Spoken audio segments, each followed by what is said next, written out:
The idea of benefits realization is to understand both the functional, tangible benefits, but also the intangible benefits that can come from moving to this system.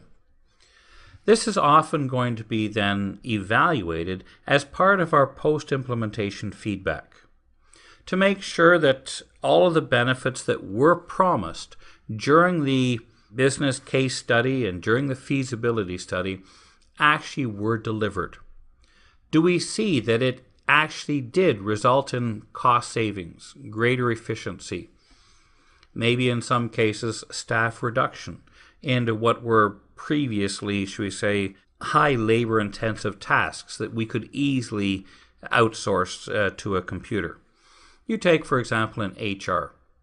Back when I first started working, when we had our first child born, I had to fill out a paper form to have her added to the benefits program and send that in.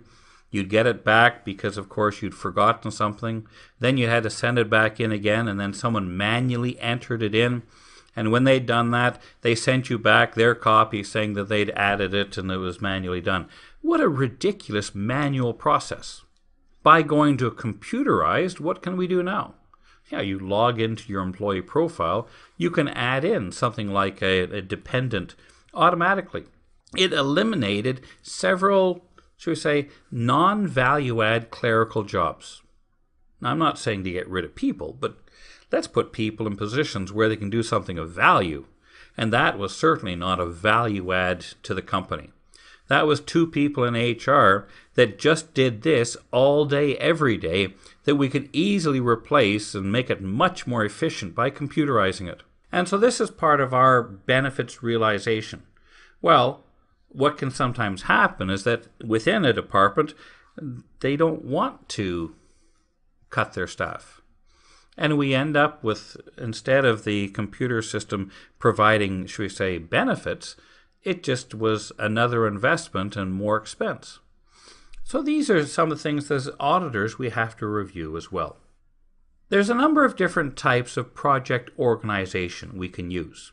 For example, you take an influence project organization. In this case, you have a project manager who provides input, provides recommendations, but they don't have direct authority over the project staff. They're operating as an advisor, saying, hey, here's some things that we think for this project should be done. Often they're coming out of the business reps and so on, and they are there providing advice and, in many cases, ensuring that the project is meeting or is aligned with the business needs. They don't direct the IT staff, but they do try to provide then input to make sure the IT staff is doing the right thing. In a pure project management, now we have a project manager who manages their team. They have formal authority, and in many cases their team is an isolated group that maybe has their own office. In some cases on a major project, we'll even lease some office space that these people work out of. They're completely on their own, and their primary objective then is just to focus on that project. Hopefully they're not easily distracted by many other things, and we have then a clearly defined set of resources working towards that goal. But many IT departments operate more as a matrix. We have a number of different resources that can be used on different projects as necessary.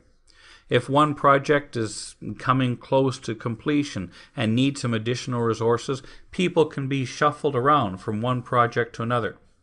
So you actually have now a management authority being shared between a number of different even project leaders and department heads. This allows then perhaps the more efficient utilization of resources because people can be moved to where they're needed at this point in time. Now, the other risk, of course, with this is this also means in some cases that you don't get the same consistency. You have people jumping from job to job, and that's not always efficient either. So these are three different types of project organization. Each has its benefits, and many companies may even use a combination of these. What do we want to do? As auditors, we want to see whether or not the resources are being used efficiently.